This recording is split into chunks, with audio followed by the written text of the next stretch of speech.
মাও নামাজ নাই, বাপেরও নামাজ নাই, জিরও নামাজ নাই, ফুতের বউরও পর্দা নাই, ফুতেরও পর্দা নাই। মা কি করে? সবাই খায়, ঘুমায়, পেশাব পায়খানা করে, যার মতো। ফুতের চুল ফুতের মতো, বাপের চুল বাপের মতো, জির বোরকা জির মতো, মার বোরকা মার মতো। তো এটা পরিবার হইলো কেমনে মিয়া?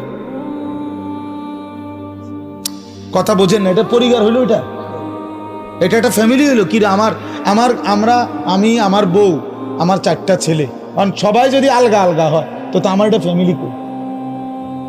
কথা বলে না কেন? আমার চুল একরকম, আমার ফুতের চুল আরেক রকম, মার বোরকা কালো, জির বোরকা রঙ্গিলা। তো এটা ফ্যামিলি হলো কেমন? কার লগে কার মিল? এটা তো কোনো পরিবার নয়, এটা তো ব্যাচেলার। এটা তো সব ব্যাচেলারে না, এগুলো এটা তো মনে হয় হোস্টেলে না থাকে এক একজন। আপনারা ভাবেন আর কত বছর বলবো আপনাদেরকে? বলেন কত বছর আর বলবো?